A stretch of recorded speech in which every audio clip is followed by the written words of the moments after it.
And it's December 7th, 2024, and leaves us with 18 days to go to Christmas.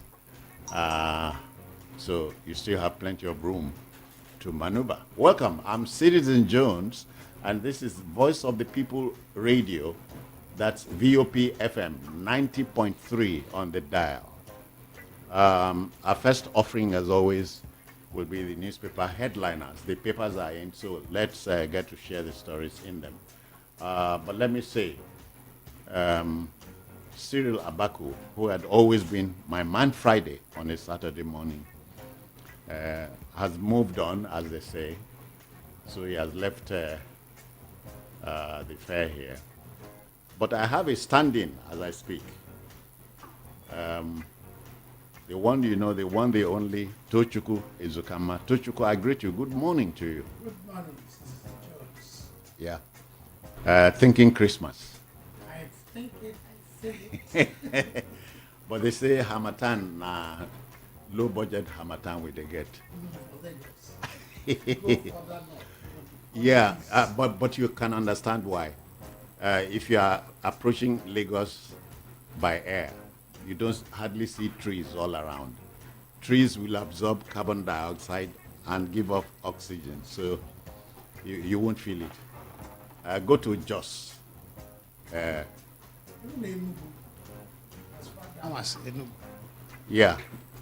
Okay. All right, the papers are in. Tochukwu will go through them quickly. Daily Post is here. JFM building in Delta on fire. You asked what JFM building was, and I said I was not in a position to tell, but it's in the Efuru Uvie local government area of Delta. The house is on fire, and so buildings. Just the other day, about 2 or so weeks ago, good old Radio Nigeria building, Broadcasting House, it was on fire. Yes. You know? It's such accidents that's very common in Nigeria. The collapsing of buildings burning up, and in the final analysis is lack of respect for the rule of law. If we enforce the building codes, the fire codes, there will be less of such collapse and such. Arsonists are hardly punished. Yes, but some of the fires are not as a result of arson. Some are electric. Okay. Yeah, just one. And so, like this one, JFM building, a reason for the fire will be adduced. Yes, and in the final analysis, nothing gets done about it. Yeah. So, yeah. It's lawlessness, the same lawlessness that pervades the society. It's still plaguing us in different forms. Okay, that's the lead story in the Daily Post this morning. Other stories to share include this one, Tochukwu. Yeah. Labour Party prepares for legal action against reps who defected to APC. We are tired of hearing that. Politicians who defect after being elected to the legislature, they defect. And each time we go through the legal wrangling, does that nullify their election? Can they defect? There should have been a standard or precedence established by this time. The rules should be clear and not just continue just going to court and wrangling about it. It's been happening for so long.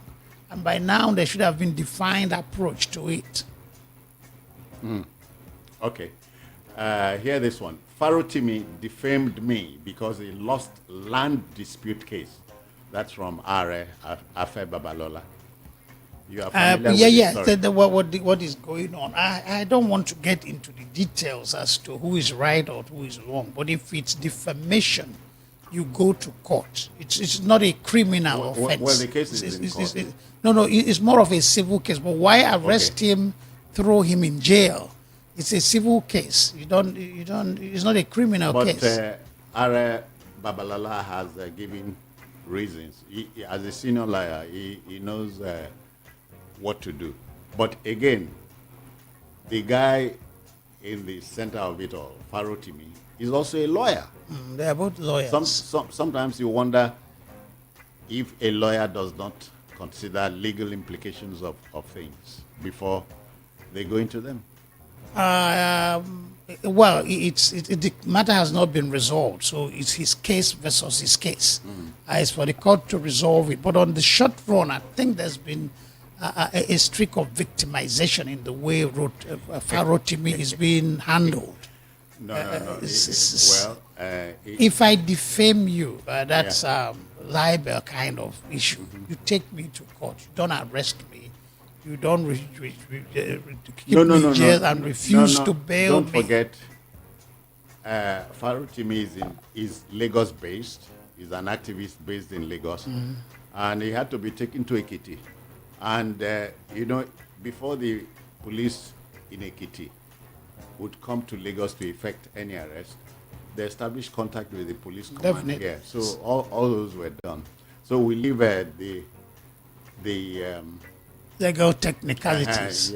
and Nigeria police filed fresh cybercrime charges against Dele Farotimi. Wow. That's the That one is new. So it's an ongoing one. So it's not just the defamation this time, but cybercrime. Me, I don't know. It's putting the paper stock. In the paper talks. All right. Police Service Commission approves sack of 18 senior police officers, demotion of 19 others. I saw it the other day. As punishment. And what purpose is it supposed to serve? It's not reforming the police. It's not making the Nigerian police a better institution. The police remains what it is. Suggesting something else. Pardon? Are you suggesting something else? No, it's all fine. It's all fine. But it's not something to be too excited about. The institution remains the same, so that you're demoting one individual, sacking two individuals, wonderful, but does not in any way transform the Nigerian police. Yeah, but a house cleaning exercise would come, and if you ask the police, they tell you why. So the important thing is to get a copy of the Daily Post, swat the stories. Here's another one of interest. Fuel price slash. Petron, Dangote refinery sign agreement on direct petrol sale. That's good. That's one of the most positive news I've had this year. That's a good one. Yeah, that's a very nice one. And hopefully let it translate to lower price fuel. Let it decrease the purchasing price, the price of petrol. That's what is important to the common man, Yeah. I thought you could let me say good morning to a main man I expected. Charles Ideho is here. Charles, I greet you. Good morning. Thank you very much. You may have been listening to us. Yes, I was. 18 days to Christmas. Yes. So you are thinking Christmas. Well, I'm actually thinking Christmas. You look like you're in a Christmas mood already. Why? Because of my t-shirt? Looks can be deceiving, but that's what you look like. No, the T-shirt bears JFR. Yeah. Okay. So I expected a K instead of the R. Because this is the Journalists of Federal Republic. Okay. Yeah, that's it. Thank you for having me. Quickly, best repeating here. JFM building in Delta on fire. Yes. I don't know what, because I was listening to both of you, and I actually it's Uwe. Yes, you pronounce it Uwe. I was happy in the car. Uwe. Because you're not Bende. You're not Bende. So it's Uwe. Uwe is a place. Efron is started with the. Once you pass Uwe, you get to that NRA junction and all this area in Warri. So it's a full actually a full community very close to Warri. But conurbation has brought them together, so you wouldn't know when you had left Uwe for the Warri name. So, but that Jeff, as Tochu was saying, as I was listening, nobody will get punished. And in most cases, what you get is that this the causes of this fire are usually we lie a lot. It's electrical spark and somebody left something. But again, the one you mentioned, the Nigeria building.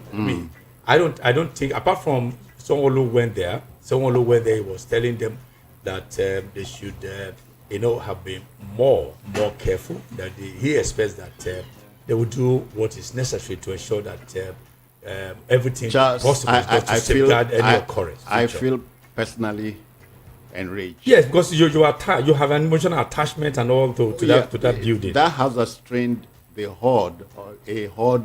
generation of broadcasters in this country. I agree with you. Those before but us. I think I do suppose this may be wrong, but I think there seemed to have been a tacit or what I call a neglect of Radio Nigeria and all that, because I don't know how many people still listen to them. I hear it came from an air conditioner, an air conditioning unit, blah blah blah. But that's neither here nor there. Labour Party prepares for legal action against reps who defected to APC. But I think I like the angle that Tochukwu was actually arguing from while I was in the car driving here. But I think for me, there should mouthing it will never get any, will never give us any redress at all. Now, when you fly a flag, the owner of the flag owns the mandate. So if you flew the Labour flag, you mean the owner or the holder of the flag? No, not the holder, no. The owner. I mean, somebody gave you the flag. For instance, if you won a primary, for instance, then the president or the governor, as the case may be, whether it's subnational or the national, we hand a flag over to you to fly for the party. So the party owns the flag, and the collective mandate that gives you the victory is owned by a platform. Yes. This time around, a party. So when you defect, you should leave that victory for the party to now get somebody to replace you. Know that when you defect, you take the victory and the flag and to another party. It was a case that was demonstrated or even dramatized in the case of Amechi and Omehi. Amechi had been nominated. Omehi, yes. Omehi had been nominated governor already. So to remove him and put Omehi, the party had already decided. He's the party man. Exactly. But my point is that this has been going on for so long, for more than 20 years. Because of the ambiguity of It's an issue that should have this point been addressed, ironed out, and cleared out. Who would do that? The courts. Let me say, because though I'm a journalist, I always tout myself as a politician in training, because I have a lot to do with politicians. Now, APC right now, the Labour is the loser in quote. APC is the gainer, if you will. Now, would you think that the APC legislature in the National Assembly, whether it be the red or the green chamber, will want to activate anything that will stop that? Because since the ruling party in most cases always gains. Yes. So you see, that's why you see that, they will tell you go to court. And then in most cases what happens in those courts. All right, I'm sure you heard this too. Farotimi defamed me because he lost land dispute case. That's Afe Babalola. But in the book, a section of the book that is vexed, Farotimi also said that because he worked in a certain chamber, his other boss before, who was chairman at his wedding, they became estranged. And then when he had a case, they now put this chairman, who is now from whom he's estranged, as the person supposed to be it was a judge who was supposed to whether superintend over the case, and then he knew he was going to lose because this man who was not talking terms with him, put it there, and the man is clearly close to whoever, and then a case came, and without him being called to the court, the matter was judged against him. So he said he knew it was not good. So he fingered so many things. So I don't know whether it's gentlemen, I run away from sub judice. Yeah. So the case is in court. Allow it to go on. Have you heard this? Nigeria police file fresh cybercrime charges against Dele Farotimi. And the way the case is going, Citizen Jones, I think we seem to be standing justice on his head. Rather than work on his feet. I like what you said. Here in Lagos, somebody who is in Lagos, and then, I take that back. somebody is Lagos here, something happened because they said the originating the original jurisdiction of the petition is Ekiti State. Then you come here, bundle him, and then take straight to Ekiti State. In law, jurisdiction is key.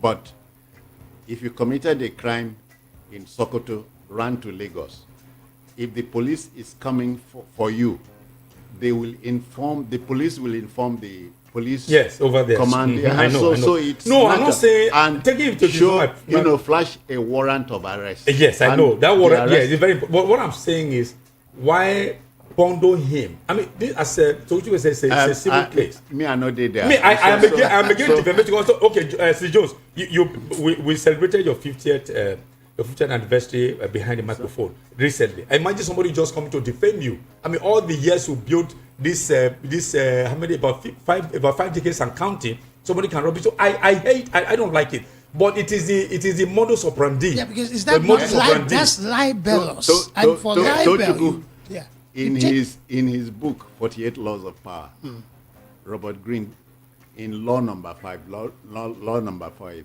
it says, states inter alia, reputation is key. Defend it with your life.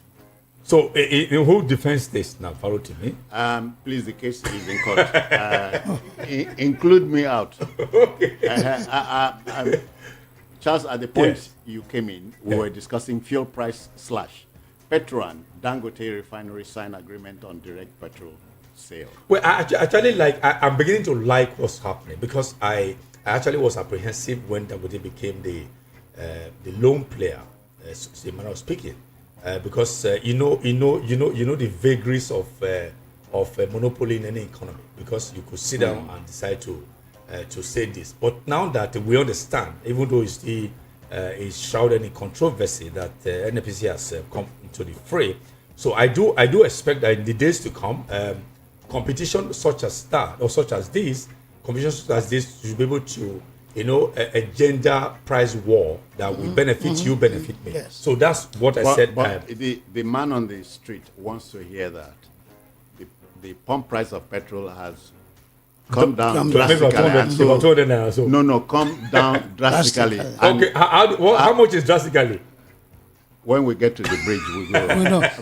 But hold on. The pump price has gone down, and it's reflected in the things he buys. But in most cases, by default, it doesn't change immediately.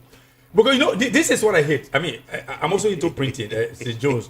Tochukwu, you went to the market, you were told that things have gone down, but not reflected. They say, okay, they want to sell old stock, but when there's a price increase markup, the old stock immediately we gain weight. Or they say, okay, but this is inflation. So that's what I'm saying, that whether petrol price coming down, but more and less of them may not even react immediately. Not immediately, but subsequently, of course, they will. Tochukwu, the next paper is Vanguard. Let's run a relay here. The Vanguard leads with tax reform bills. North re-strategizes as regional crisis looms.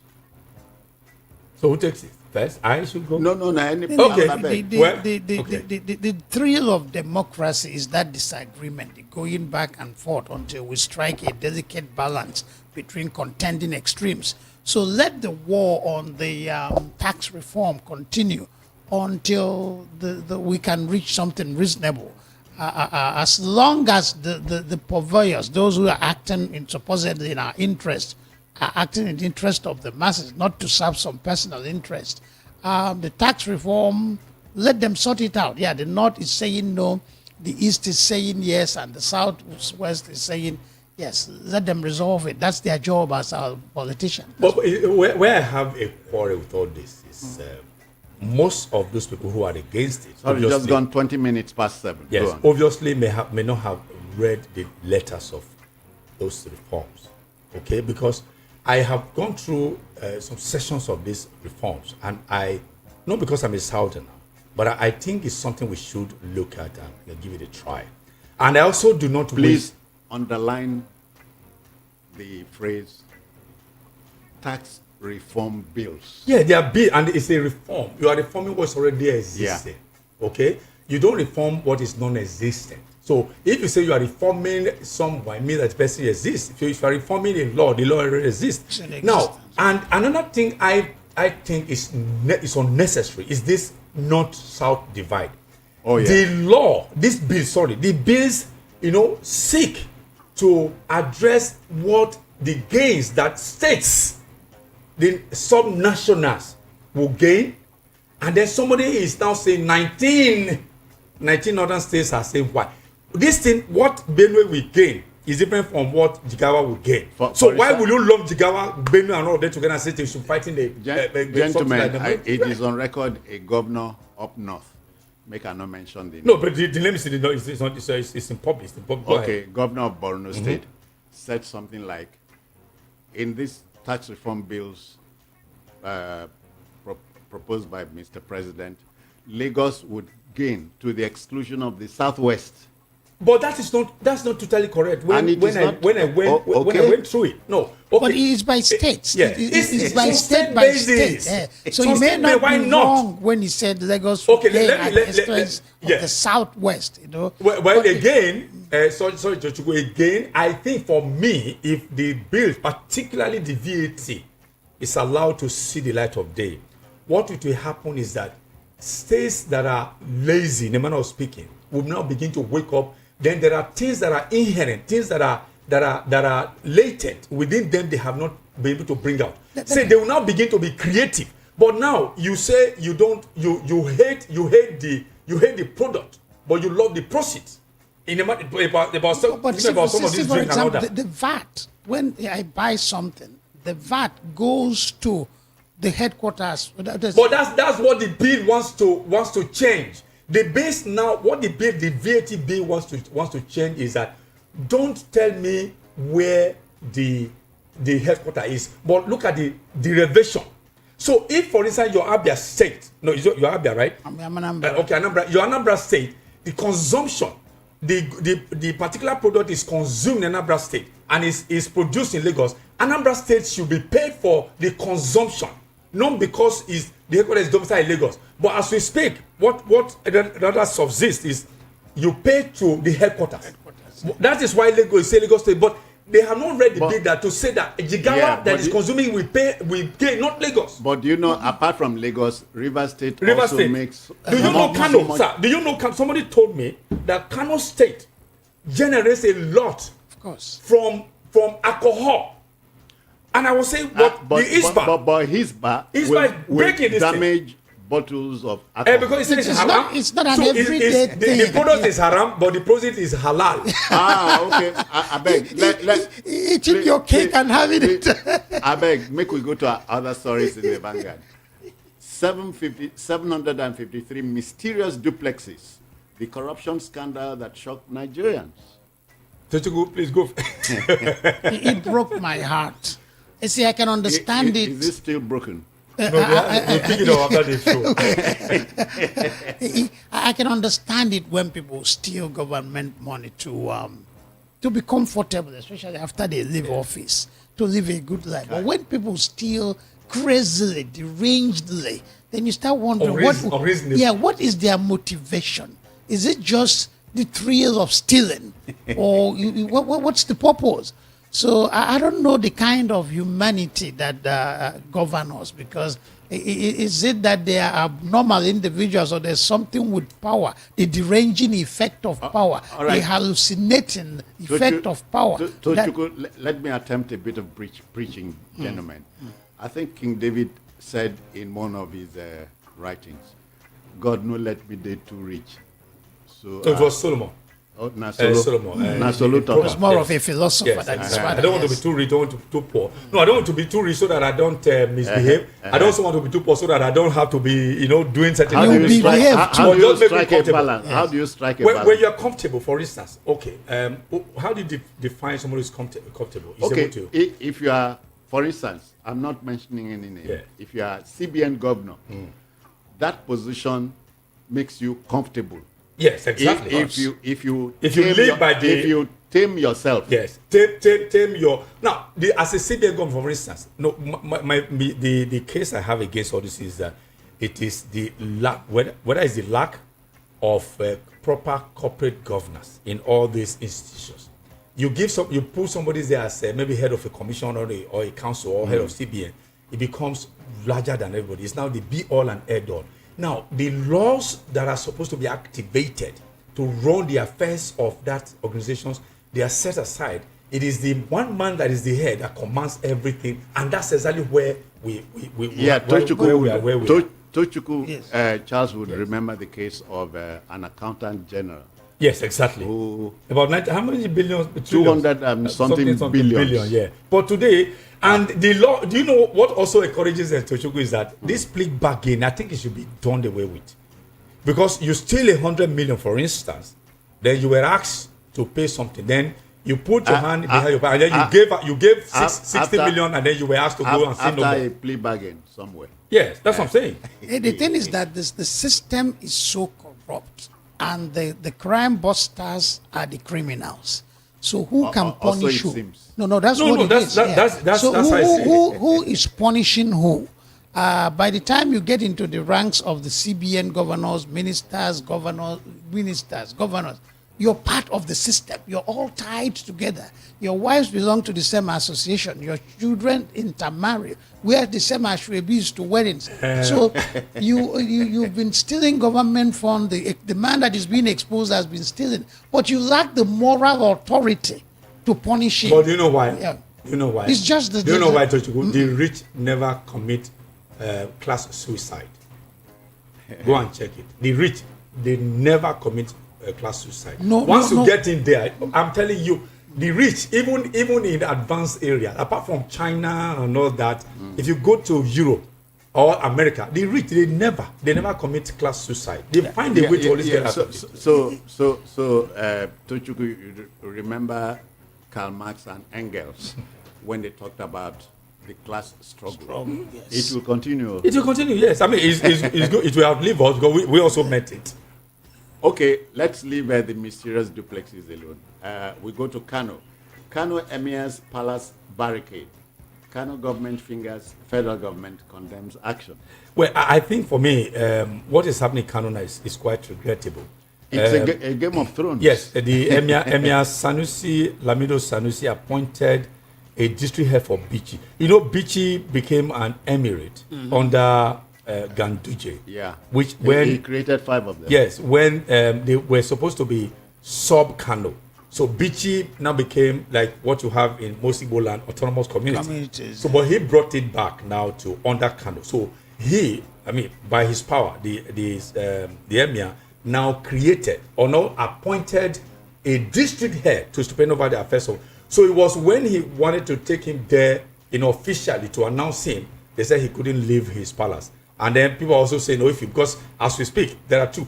You appointed a district head. There is, by the letters of the law of the Kano state government, you don't, Bichi, Emir Bichi doesn't exist anymore. But it exists within some other, you understand, say there's a division between this one who are there, and that's why they say this is state government, Kano, and federal government. So right now, I don't even know, they are creating a lot of wahala. The thing is that it's important to note that this emirate, the Emirates have been in existence for more than 100 years. Exactly, before even these governments came in. So they have ways of doing things. They have their procedures. The thing is that it's being politicized. Politicians are taking control. Because they have opened Okay, doors. mine is politicians must be careful. You know about the Game of Thrones. Yes. The thing where you know A to Z, you take your head one card. They say if they use your head, break coconut. I know what it means. but sorry, They should stop the politicization. No, because It's the governors, it's the politicians. Make I announce time 7:30. Yeah. Go on. If you open your apartments, if you leave it open, all manner of people will come in there, including pests, and rodents, Gangsters and cockroaches murderers. and hen roaches, all of them. Now, let me quickly put this in. Right now in the entertainment field, there is a controversy about what they call Portable. Who they call Portable was he went back to his home, whether his hometown is already in Odo State, and the traditional rulers there, they gathered together and gave him a title of the king of the streets, which doesn't exist in the kingdom. Okay. Now, people are saying, how could you have denigrated the stool, and then you are going, what is, no, look at where I come from, Edo State, for instance, in Benin. Oba Benin, he's just clear from anything political. So you don't have any hold on him. You can't just stand one day say want to divide. When Obaseki attempted to also do what they did in Kano, people revolted. Now, the new governor they said, no, that's not going to happen. The has restored yes. Yeah. He has all his full power as the paramount ruler. That's how it's supposed to be. Stay clear of, do not, if you dine with the politicians, like Emir Sanusi was doing, going for all this, they are going for where they said something and making speeches. And talking too much. You have a problem. Was he talking off key? Well, it was, but again, it may not be off key, but it is inauspicious of his position. Controversial Inauspicious of his position. Because the MI it's a very conservative institution. Exactly. So you cannot go there and be a social critic. Emir Sanusi, if you recall, yes, used to lampoon governors. Train your girl child and do something about the Almajiri institution. But he was stepping on the toes of an institution that has also been there for a long time. If you are an MI, you play the role of the MI. If you are a social critic. A particular French king said, I am the state. Yes. L'état c'est moi. The girls said it. You keep talking France. I am France. I am the state. I'm the state. So you see, that's one thing that helped a man like Fela a lot. He never wined and dined with the rich and powerful. He stayed his way. A man like Tai Shalarin finally regretted hobnobbing with Babangida and the rest of them. And then he so paid you're Jenny right. for The it. thing is to stay away from them. Completely. Stay away. Yeah. Look at the Awujale of Jebu. That man, I love him because this man has something to do with politics. He said, even if a governor an aspirant goes to me, say, I'll pray for you. Let everybody come. When they come, I'll pray for them individually. So go to the field. You remember when former President Goodluck Jonathan went to him? He said, Your Excellency, Mr. President, I have only one vote. That's it. My business is to ask my subjects to go do the needful. And to vote for whoever they want to vote for. Yeah. But you find somebody say, okay, don't worry, in my domain here, I'm going to mobilize. You. All right. But it go cost you something, you go shake body. You go do something. Let's talk politics some more.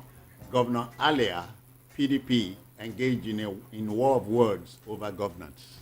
Well, I think when that man came in, not a few were actually very they went crazy to say that the man was going to bring righteousness, and because he's a Catholic, I think he's a Catholic reverend or something. He was going to bring righteousness into governance, but the governor was. No, he is. He still is. I think he's of the Catholic fold also. A reverend. Yes. Yeah. So, when he came in, they said he was going to bring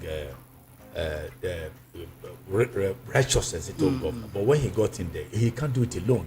So the institution he met, Higi Haga, as my brother back home we call it, over there now there's PDP is doing those who represent them in Abuja and everything. They are all at daggers drawn to say, who will take this? No, you can't do this. People now say, okay, we thought you were a reverend, but reverend, the house, the governor, the government house is not a church.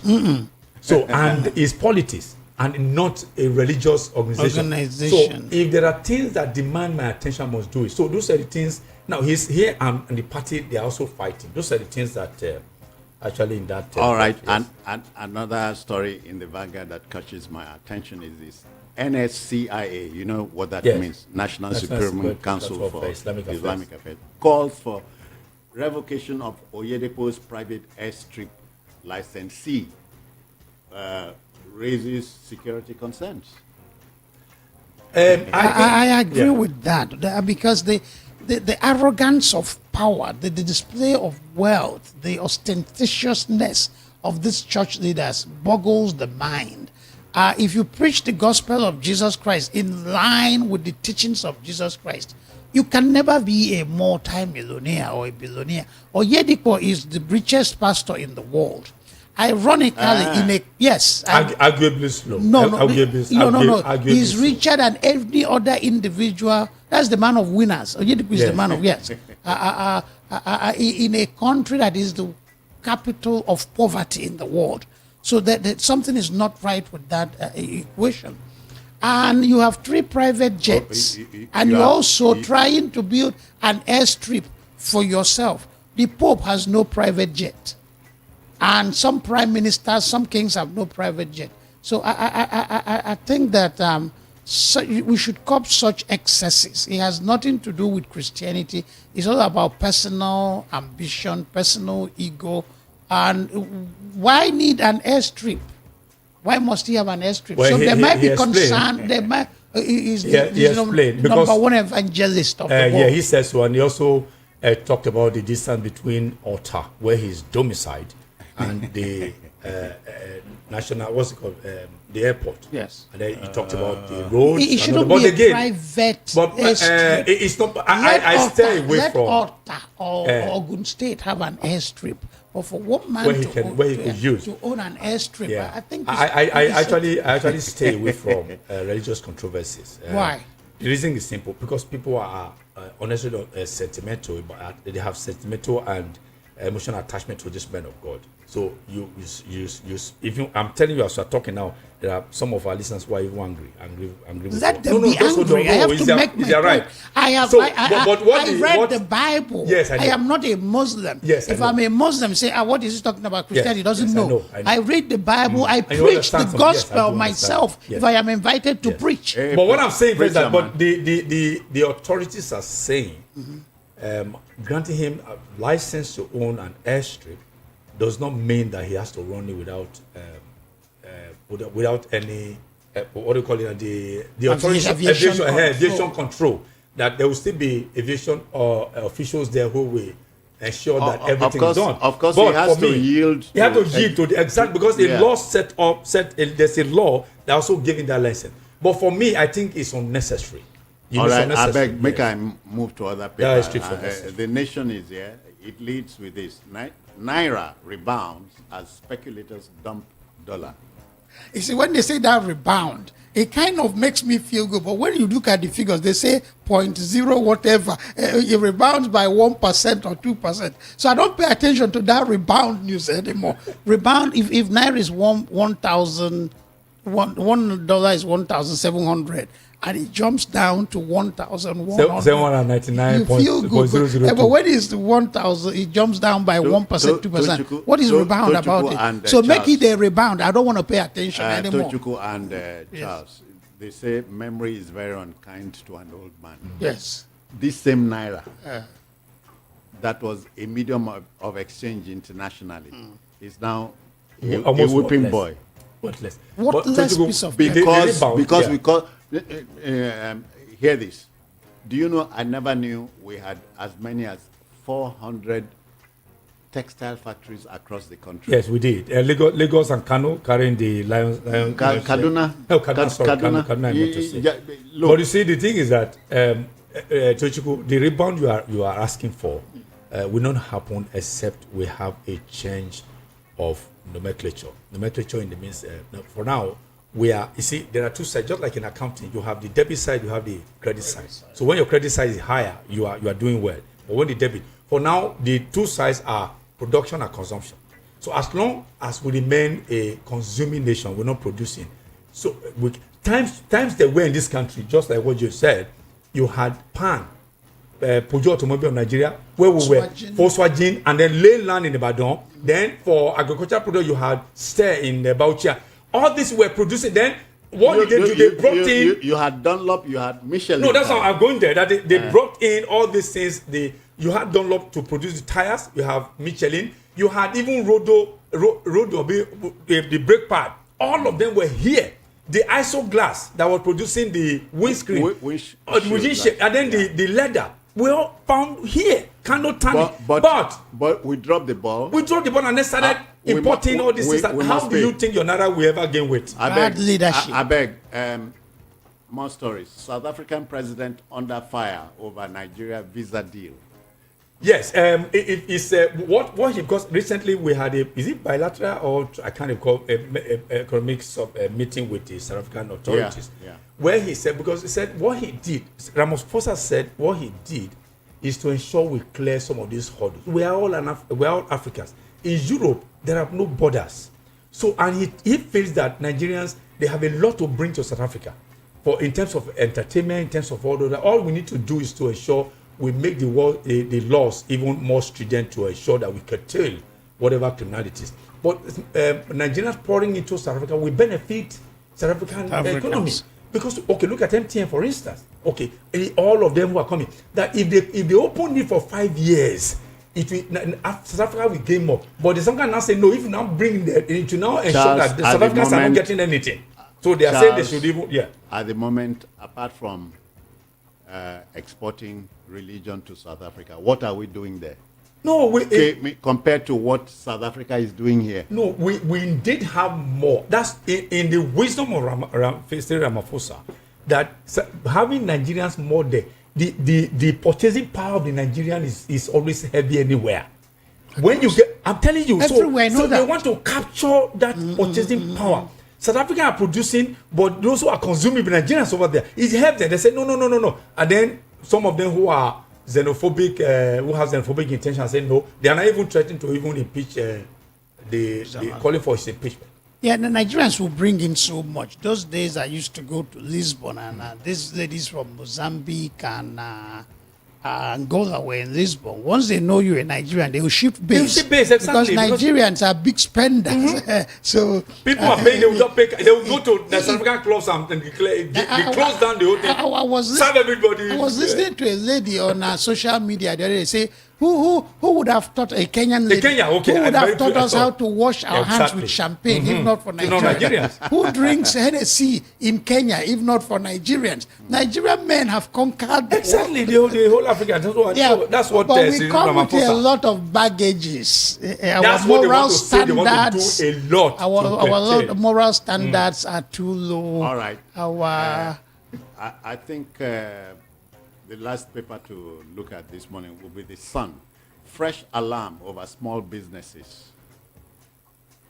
Okay. Well, business actually die. I can tell you that, because apart from the issue of power, energy is also another. Then another is this multiple taxations. Okay. Local government is coming, asking you for their own pound of flesh. In the manner of speaking, state is coming, federal government is coming. So you have multiple taxation imposed upon these small businesses that can hardly breathe. And then you have power. So for instance, those of them who have barbershop saloon and rest of them, they run fuel. The generator they run is fuel powered, and fuel is very expensive. So those of them who have businesses that are run, for instance, where the place where I manage, we were we still on about 140,000 something every day on diesel. I mean, how over? There was a time it was almost 200,000 until we did solar to reduce it's about 140,000 daily. Yeah, gentlemen, in the twilight days of former President Buhari, there was this. I think the power generation and put it in the hands of states. Is that removed from the exclusive to the concurrent? Yes, exactly. So Lagos State just signed and geographical zones should take advantage. Yeah, and Lagos State. I think Lagos State is leading, following Abia, because Batnaji that actually did the Abia, which of course Alessoti is now taking credit for. I do not begrudge him. So Lagos State has come to also sign that into law. But what I should rather want to happen is, one thing about Abacha, I mean, you may vilify him. One aspect that I like about him is when he accepted the suggestion of Alese Kweme, now late, to decentralize the administration of Nigeria into zones. That's why we have 6 geopolitical. It was supposed to be 6, not political zone, but business zones, so that states that are contiguous can come together, then put resources together, and then find a way to generate or to. That's why you had the Dawn Commission in the Southwest state. DAN, Dawn, that's the Development Agenda for Western Nigeria. You now have Brace States, in South.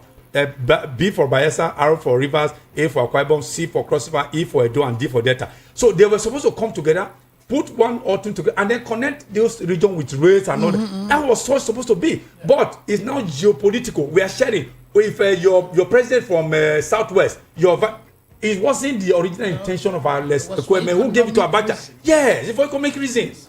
All right, gentlemen, we are done with the papers. Let's swing the microphone over to the listener. Dear listener, it's time for you to talk back, as they say. 0700 903 903 903. Which story or stories caught your fancy? How would you want to react to it or to them? Let's get to hear you now. I have a first listener. Good morning to you. Good morning, all gentlemen in the studio. Good morning. Good morning. You can calling from Isolo Kingdom. You can take your 60 seconds beginning now. I want to comment on the estate. They say they discover in Abuja, and the EFCC do not want to name those who are involved. It is very sad that at this moment, Nigeria is still talking about fighting corruption. I believe and I suggest one simple thing. To fight corruption in this country is very simple.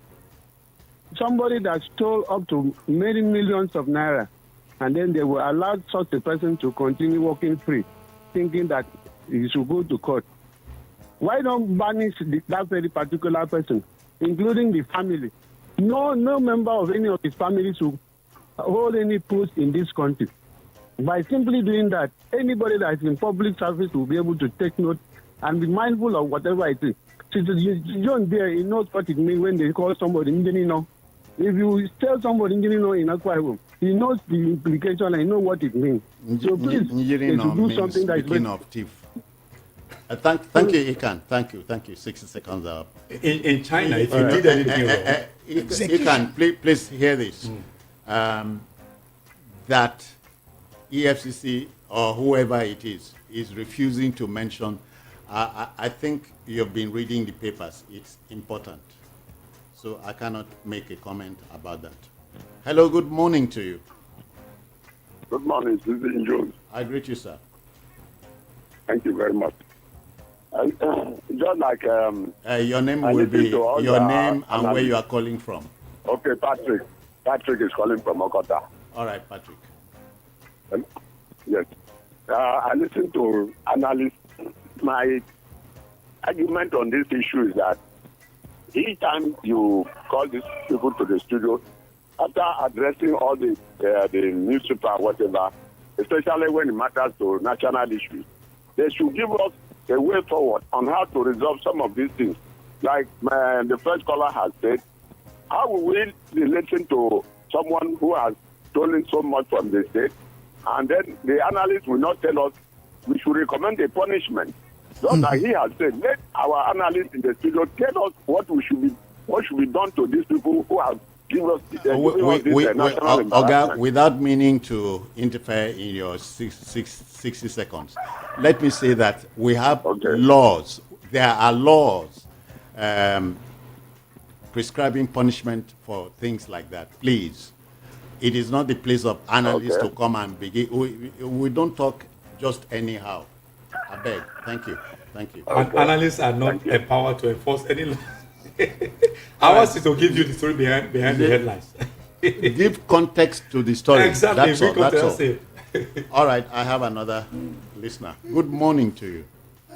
Hello. Good morning. Yes, sir. Yeah, my name is Peter Monse from Shomolu. Peter, welcome. Thank you, sir. Who is an accomplice in any offense or any criminal situation?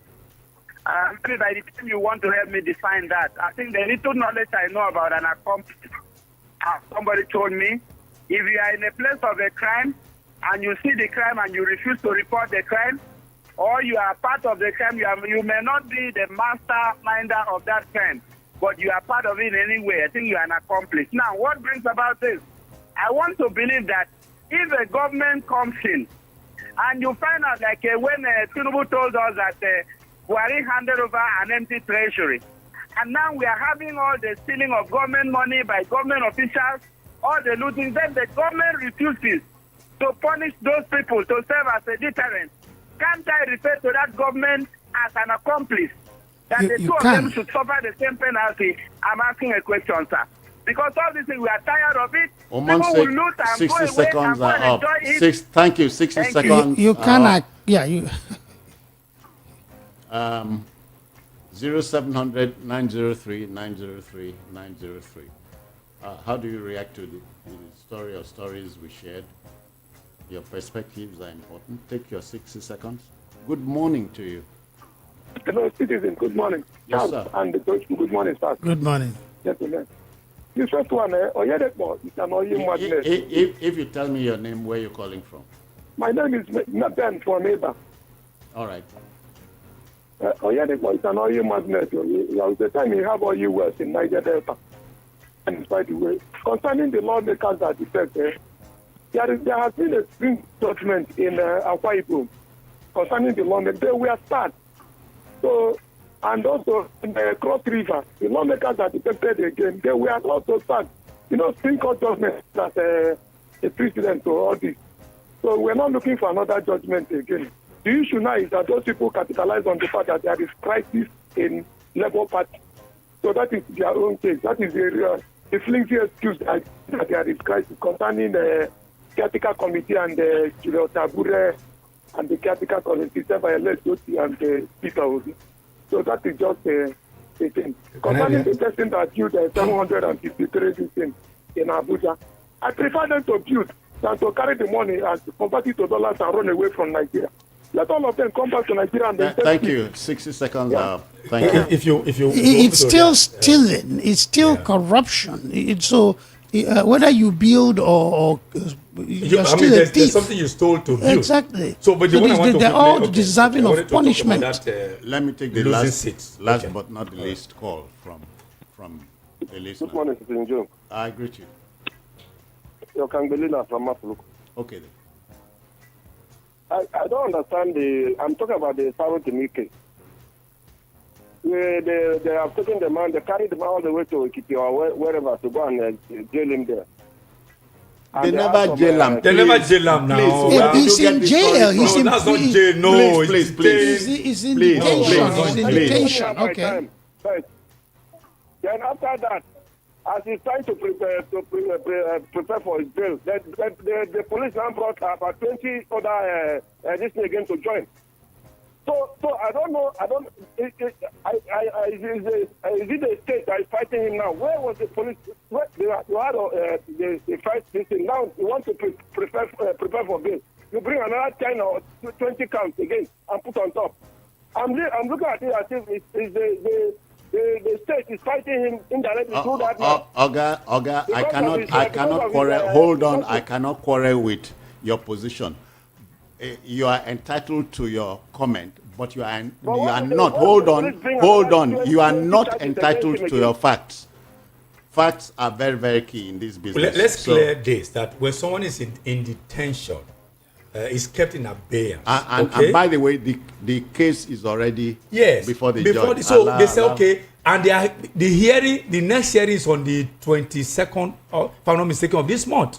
So, but when his lawyer fight for bail is available, there's now the magistrate refused, said no, he must be kept in detention till the next hearing. That's not jail. That's detention. People get arrested for light bail. No. It's a civil case. You are changing the focus. Please, We're talking about jail, and it's the nomenclature is very important. When you keep somebody in abeyance for a certain not in time, jail. His case has not been judged. They're still working. They have adjourned it. He is on remand. He's not in jail. Please, It's in detention. Detention and jail are the same thing. They're not. Gentlemen, time is the master here. Let me thank Charles Ideho for your intervention. Thank you. No less so, Tochukwu Ezukama for your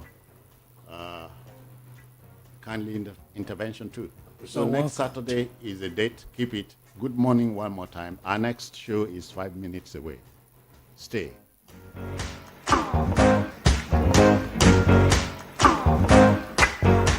From the views on the street We go to bed empty hunger.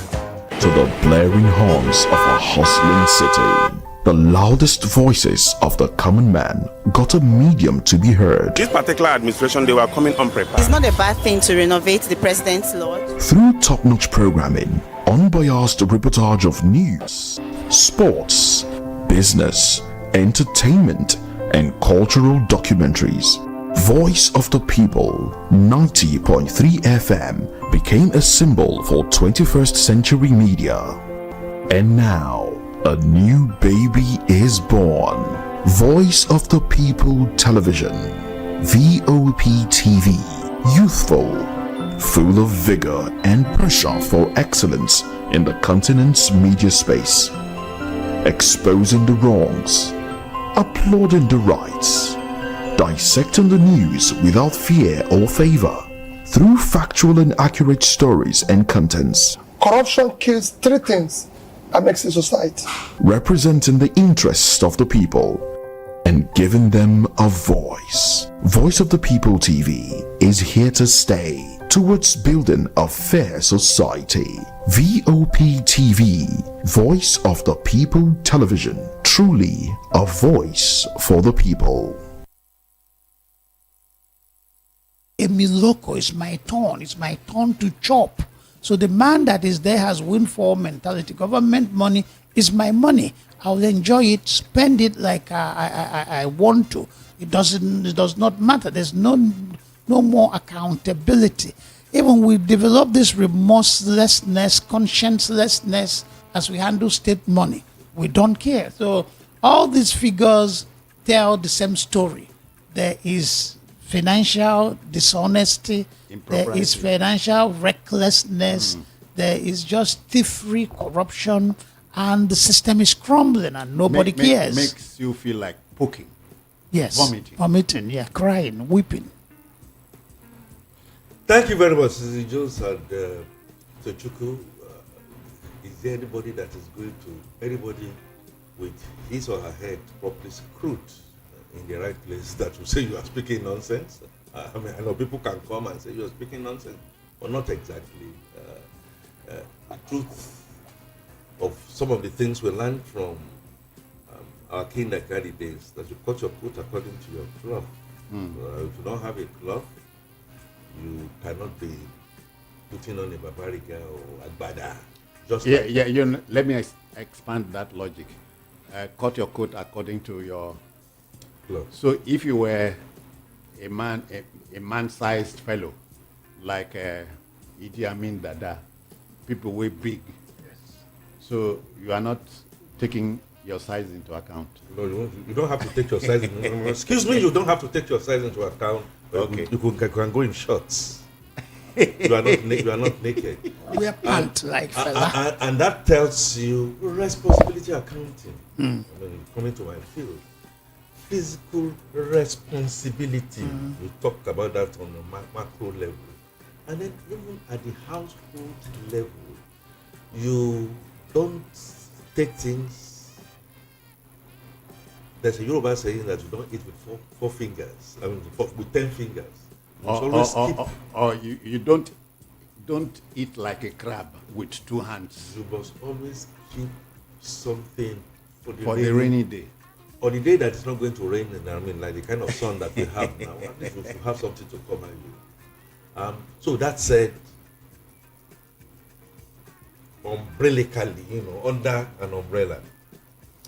But by the time you begin to interrogate, again, the whole thing falls flat on its face. What is hiding? Lagos State, I know, is amongst the highest. I know Plateau State is also amongst the highest. Highest in what? In terms of this spending that we are talking about. Okay. You came short of saying they are richer. Plateau State rich. I was going to now then say, yes, so if you take Lagos State, if you take Plateau State, perhaps if we have the accurate population and if you have the accurate IGR, you can argue and say, yes, Lagos State is making so much money and so should be spending, but really, spending on what? On consumption, travels, entertainment, what have you, and not necessarily. Because we've got to see the whole picture of what these states, 29 of them, have put together. What store that they have put together by way of investment, to generate what? Spending is that whatever it is that you have, if you put it into some kind of investment, and the returns on that investment yields a particular amount, say 5%, 10%, fiscal and procurement responsibility tells you if you have made 5% in the first quarter and you ended up spending 2.5% of that on your parties, you may be excused. And you can say, I have spent that money on party for the likes of Citizen Jones and Co. in the broadcast journal field because I just want to do an expansion of capacity. Still makes sense. But do you know what? There's got to be a scorecard. So it's not just a question of I'm using the media as an example. Okay, I want to deepen the media thing. I want to look at social media. I want to ensure that accurate reporting is done. Under that, it's also sponsoring, broadcasters and media people on getting to know what you call gaining an understanding of what would enhance their jobs, my operations, so that they will be able to go and report properly. But don't forget, see where I started from. Still investing. I said 2.5%.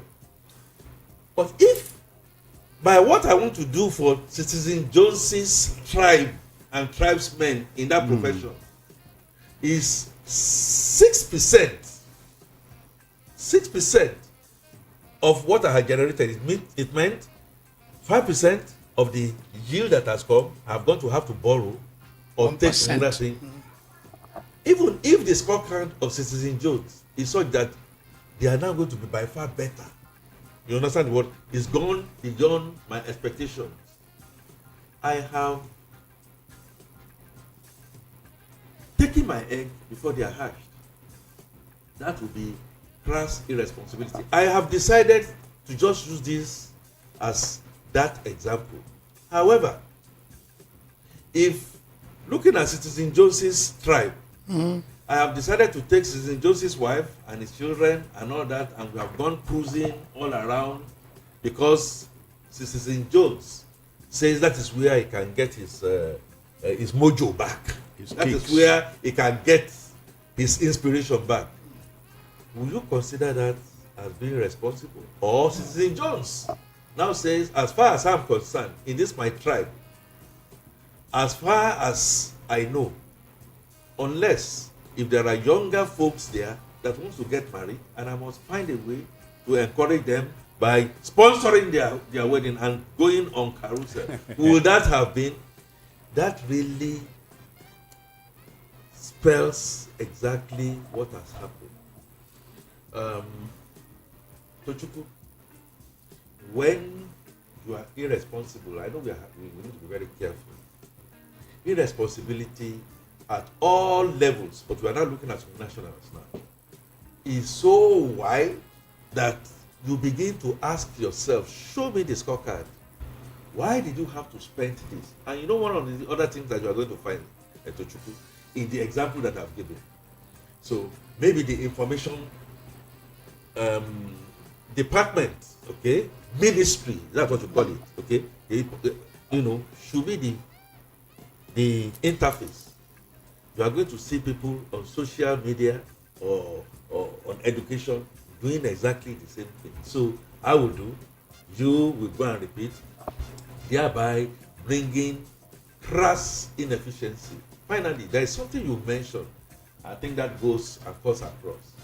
People win elections, or people get into position of power, or whatever it is, and the first thing you do at all levels, how do I pay back those who have supported me?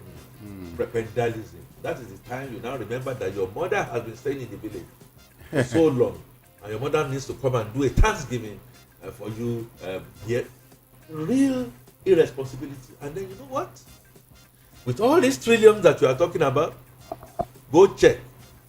Perhaps, I don't want to make an exception, perhaps with the exception of Lagos, but virtually all of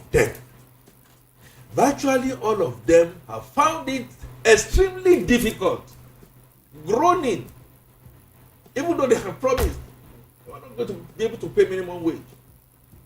How many of them have cleared their pension liabilities?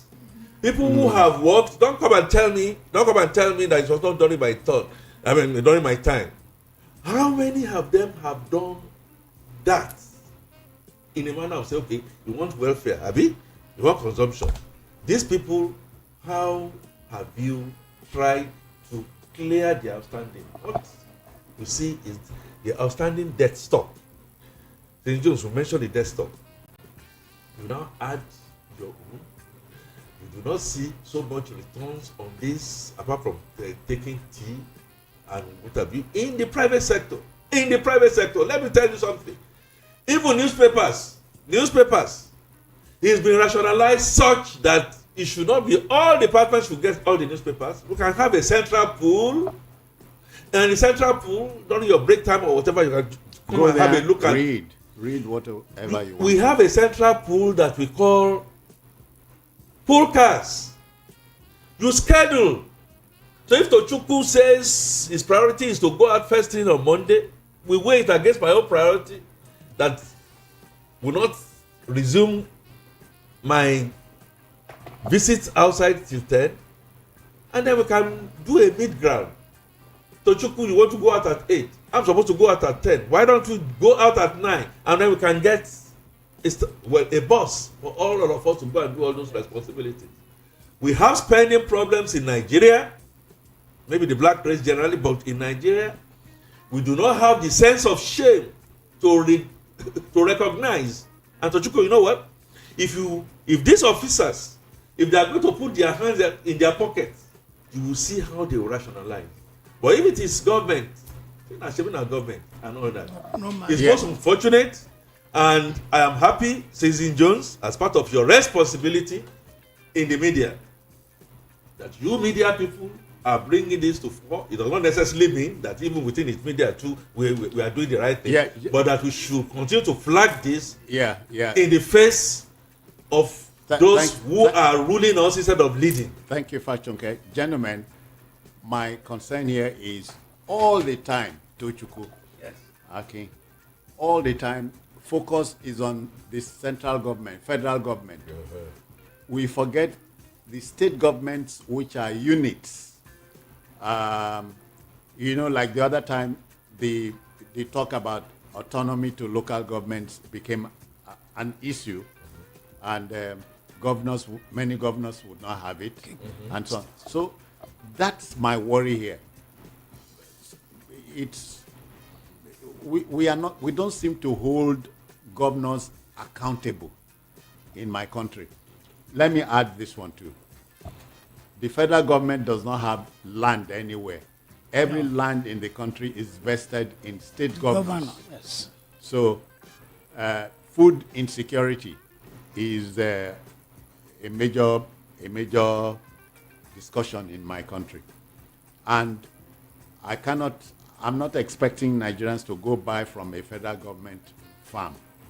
But state government, local governments the food stuff come from these areas.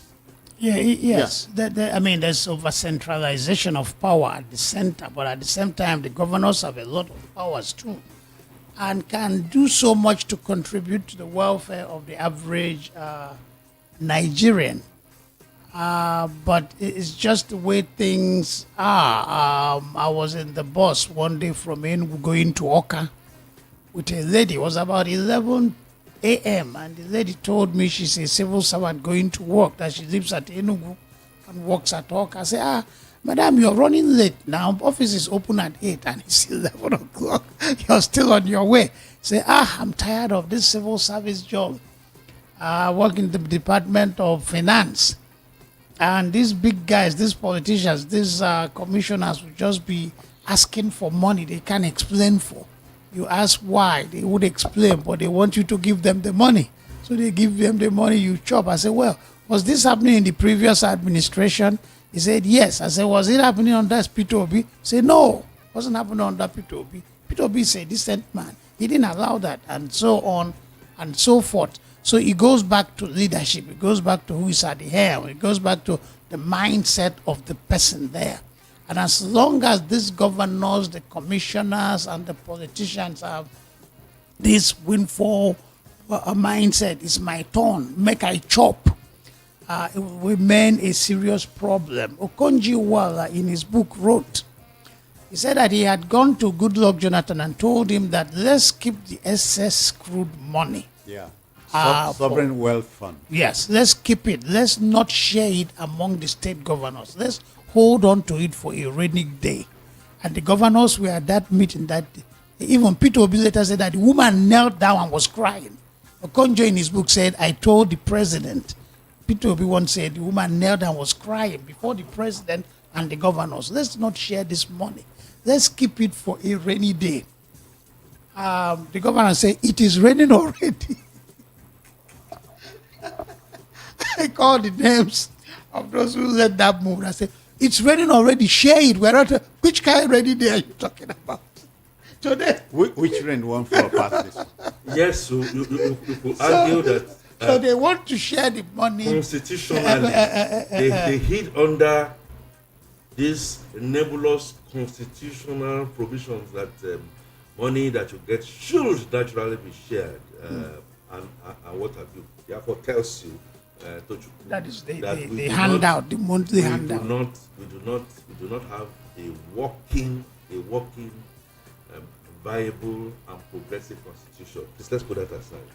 I first of all, that monthly sharing of money is very dangerous for the country. Before I go, as Jones was now saying, some national governments, you are 110%.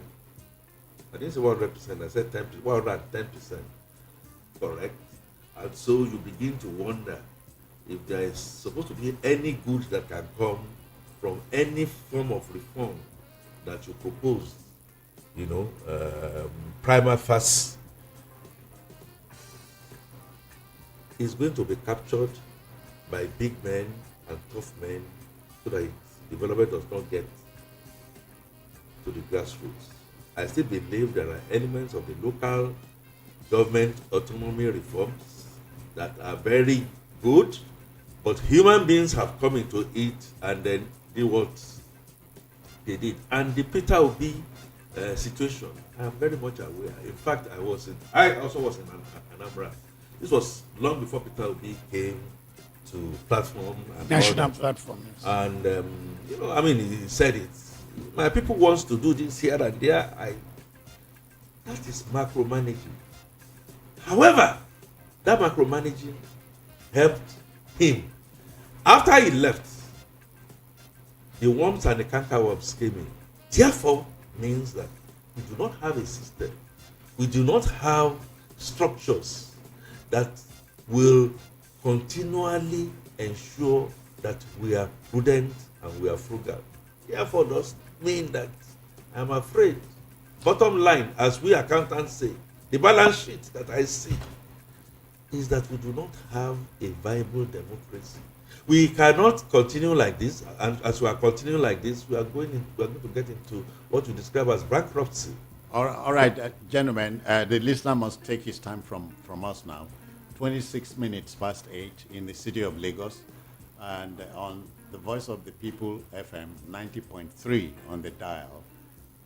We're looking at 29 states spent 2 trillion naira on travels, borrowed 533 billion, generated 1.92 trillion IGR, and serviced debt with 658 billion all in 2024. If you so desire, you may be a part of this discussion. Please provoke any issue. Take advantage the number you are familiar with, 0700 903 903 903. Let's hear your submission. So you have 60 seconds. Oh, okay, I have a first respondent here. Good morning to you. Good morning. Yes, sir. Your name, where you calling from? My name is Ibidi George. All right. I'm calling from Ago. All right. What you are saying now, governor spending money, are they not following after the president? If president has given them a good example, they will emulate him. Please. And the new journalist, you don't tell us the truth. Please. You didn't want to Hold on. So don't constrain me to stop you. What I've said is, I have no embellishments. 29 states have spent 2 trillion naira, and linking that to following Mr. President, I don't understand. So 0700 903 903 903. If you like, say that I don't want people to talk about President Tinubu. I'm talking about state governors. Hello, good morning to you. Hello, good morning. Put off your radio, please. Your radio must not interfere. This is Abisa calling from Oshodi. Can you hear me? Go on. Hello? Go on. Can you hear me?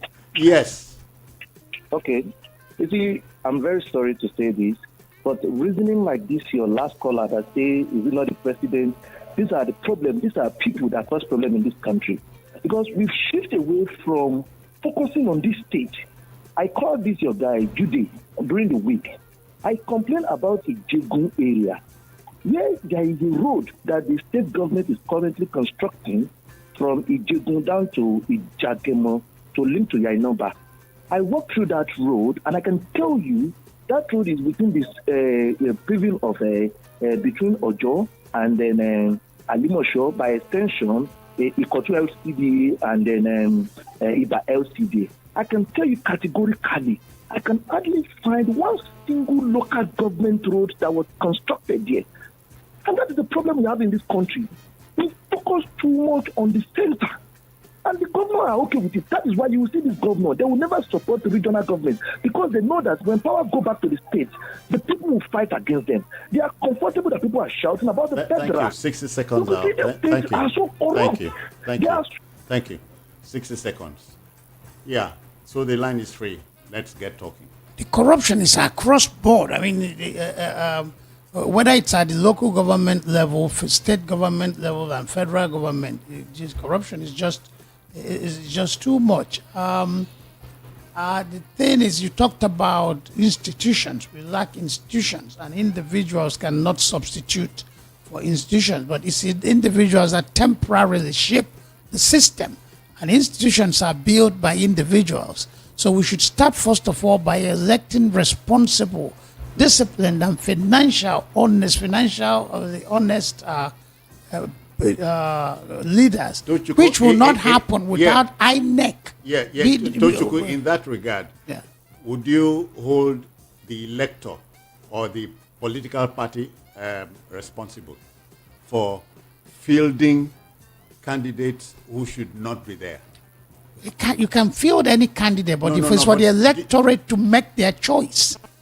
Yeah. So when you say fielding people that I said electing responsible leaders. But after fielding, from the field of the fielded politicians, you make your choice. Some can field. The way it goes. Yes. And I hear you at the macro level. Mm. Citizen Jones is trying to interrogate into the macro level. Yeah. So you take the finger that make up your right hand. There are 5 of them. Some people have 6. Yes. Some people have less, depending on where. But you have more than one. The concern has always been for people to point at others are not doing good when they themselves are not helping matters, are not any better. Okay. His question as regards who should we really blame? These people that have found themselves by the principle of oasis have come and sifted themselves, and they have captured all the parties, all the political parties. There is no political party in Nigeria, with due respect, that do not have some of this good, some of this bad, and some of the ugly. Now, it has always been the ugly that find their way because of body politics and because of do or die and all that. So you have at any point in time these flotsams and jetsams ordinarily. Now the political party is supposed to have worked hard to sift and not be corrupted by bringing them to the point, by making sure that democratic principles from the world level up to whoever is going to, it's not going to be the winner takes it all. I started, and I've given nice kudos to Peter Obi. But if you see how Peter Obi eventually emerged, will you say he emerged democratically in the way and manner he got in there, and every other person out there said, look, I'm going to take a back seat and what have you? You see, it may be good for the moment and for us to be able to capture elections. Atiku Abubakar is another example. Atiku Abubakar haven't been in bed with a particular party, another particular party, and then decided on his own that, look, it's not going to listen to any form of reason, and that the zoning formula must continue. Then let me talk about President Bola Ahmed Tinubu, who himself, the structure that produced him, would you say has been very democratic? So we should go back to this baseline that we are not ready as a people. Now, you said Emilokun. Yes, Emilokun. There is the Emilokun in virtually all of us. We are all looking for this avenue that, look, once it gets in there, once it gets into my own people, I begin to structure myself in a way and manner. And I said, democracy is not working. Can we therefore devolve, even if we devolve into the local governments that we are talking about, you still have this continuum of people who do not have the conscience, who do not have the capacity, who do not have the character, who do not have the competence. They are the ones that are thrown up. You and I, the electors, we say to them, yes, we are ready. We have listened to what we are saying. But what are we going to chop? Give us something to chop. All right. If you don't give us something to chop, we are not going to vote you in. Let me take another listener. Hello, good morning to you. Hello, good morning. Yes, sir. This is the digital professor. Welcome. So the way the president emerged at the primary and the general election was not credible. Simple as ABC. You are listening to a wrong radio station. What I'm saying has nothing to do with the president. Please, thank you. And next time, listen carefully, because listening, as we've been taught, is an art. Hello, good morning to you. Hello. Yeah. Hello. Good morning. Welcome. Hello. Good morning. Welcome. From Bagada. It is instructive, Citizen Jones, that the second part of your Saturday program will always focus on ways forward. I like it so much, and that's why I'm making this contribution. I'm not hearing you, but I imagine you'll be hearing me. The electors need not be blamed. The political parties, yes. For the electors, if they elect the candidates of their choices, the political parties will say thwart that ambition. That's why we're having problems in this country. Now, sir, did you get what we meant to discuss? Okay, I'm sorry, I have to stop you. Unfortunately, he's not hearing you. Yeah, he said so. So I for the umpteenth time, 29 states have spent 2 trillion naira on travels and related issues, borrowed 533 billion, generated 1.92 trillion, and borrowed service debt with 658 billion. Those are the things we should be interrogating. Yeah. Those are the things. So how many of us are going back to our state governors and asking questions? Let me see if how many of us are doing that? Let me see if the next listener understands me. Good morning to you. Hello, good morning. Well, you won't speak. Yeah. Yes, in this same country, we are all familiar that regionally speaking, if you say regional, okay, I mean, we have geopolitical zones. Some state governors were caught with their hands in the till. As far back as Obasanjo's time, Obasanjo did whatever it is, whether it's extrajudicial or whatever, to try and bring them in, including asking them to dress whip them into line in women clothes. They came back, and if there are people said that is our own, go and look at your own, whatever it is that they have stolen, with that kind of mindset. And I'm beginning to also see that here we are not equal. As far as I am, when I say we are not equal, we are not looking at things with the same right prism. However, if let me take this. Hello? Can we keep your radio out of it, please? Put your radio out of it, please. I'll switch it up. Okay, give us your name, where you're calling from. My name is Ola from Ajara State. Go on. So, I think the way the state government spend money, we should look into it. The money they spend on what is not relevant, they should channel it to infrastructure and use it to do something nice. All these allowance or entertainment, they should cut it. That's why I think that's the way forward. God bless you. Thank you. Bless you too. You talked about our going to hold our state governors accountable. That's all wonderful. But in this program, we didn't even announce the name of these state governors. I'm giving you two. No. It says 22 state governors. 29. So 29. Why can't we list them if we have the guts to hold them accountable? They are listed. Okay, but don't you go? They are listed. Yeah. So they are listed. The thing is that the average Nigerian, I'm giving you two examples. The average, including Bayelsa State. The average Nigerian, including Bayelsa State. How will you explain, on the principle of derivation that we have been, practicing, that a Bayelsa State of all states will be owing, whether on pension or salary? You can. And if you look at the per capita, meaning the number of people in that state versus money that comes in, it's quite high. And yet they are spending like water is running. Including, I am from Ogun State. From my Ogun State. Go and check what is happening in Ogun State. Let me take this. Good morning. Hello? Yeah, I hope you keep your radio out of it. Go on. Welcome. Good morning. Thank you. It's fine. Calling from Joe. All right then.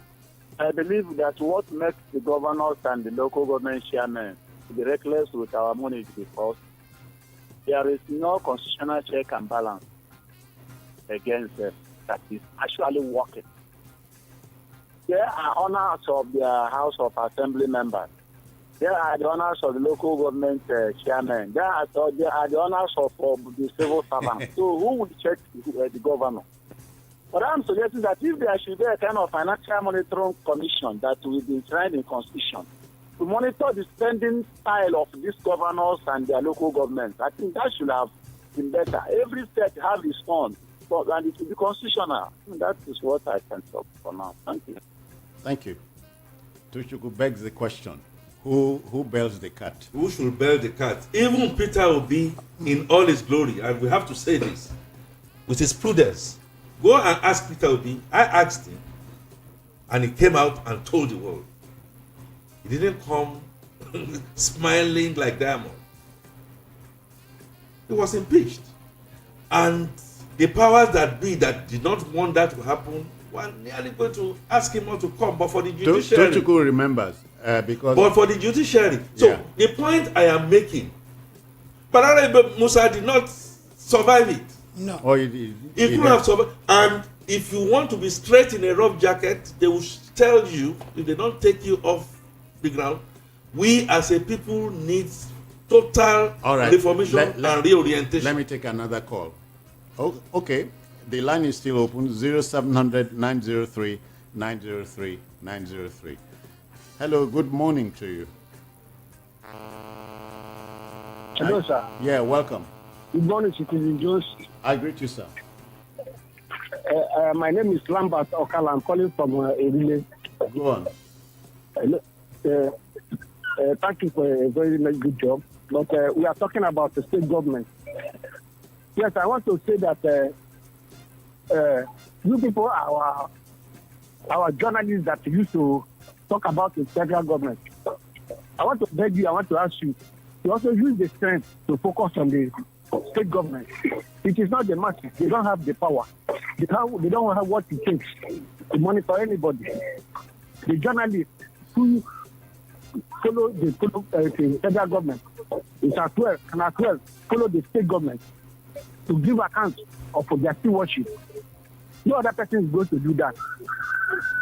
Thank you. Thank you. Yeah.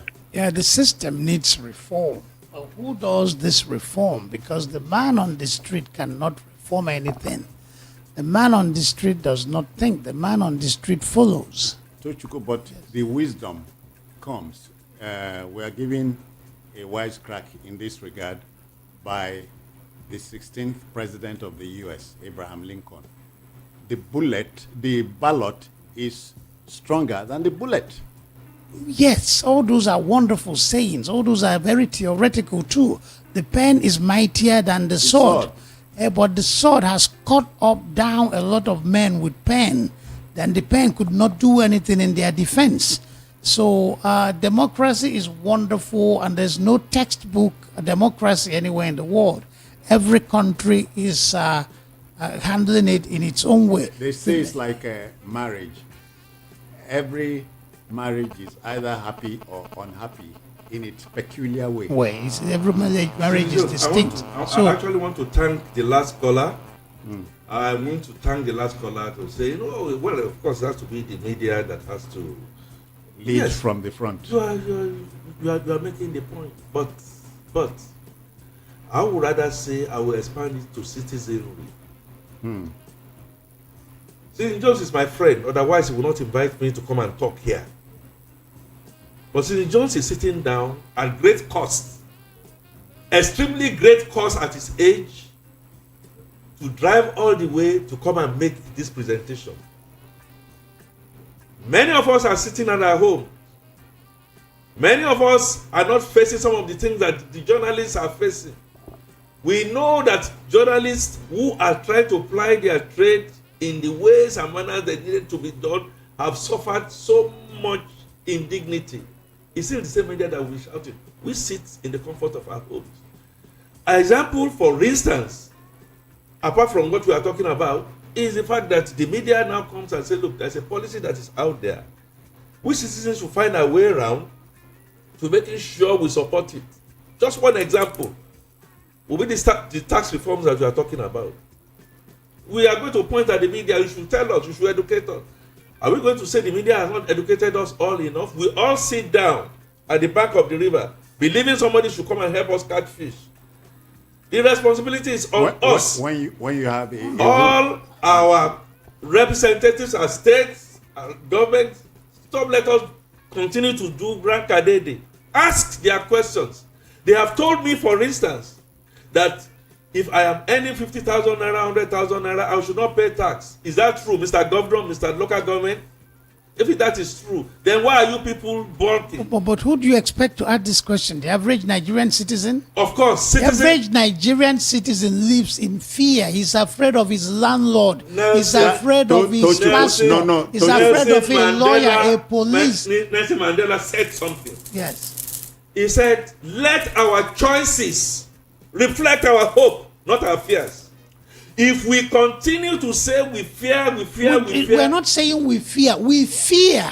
The average Nigerian lives in fear. Not what should be and what should not be. I'm talking about what is. The average Nigerian fear on your responsibilities, because these people, when they know that that is the mindset that we all have, then they will continue to ride roughshod on us. That's the existing As far as I am concerned, I am from Ogun State. And not once, not 2 times, not 3 times. I'm asking questions. Okay, I want to give you. Are you the average citizen? Do I have to be average citizen? You talked about citizenry. I am average Nigerian citizen. I'm average to the extent that I am not riding a Rolls Royce. Nor am I riding an Omolanke. Those riding Rolls Royce All are not I am average. saying, it is not going to be an excuse. My grandmother did not go to school, but she had common sense. She's not going to take nonsense. You cannot say that most Nigerians take nonsense. No. Most Nigerians live their lives taking nonsense. Why will you take nonsense? Why would we? Let us These deal same with the Nigerian reality. We have said it times without number, and I'm happy, Tochukwu, you are going to make a point about our INEC. Yes, we point to INEC, we point to the judiciary. We are forgetting that on the day of elections, after they have said it in a local dialect, don't take this, don't take that. You say because of poverty, you are going to take it. They begin to now use scientific ways to now look at how to impoverish you. You have we must free ourselves from this mental slavery. Hold on, yes, but you have heard the local parlance. Na poor, no Chris. I no craze. So if that you are poor does not mean you go crazy. But you throw everything overboard. Inherent in that local balance is that a poor man behaves like a crazy man. Right. So the poor man is telling you, I'm acting crazy, not because I had craze, but because I'm poor. Sometimes you can separate the behavioral aspect of the two things.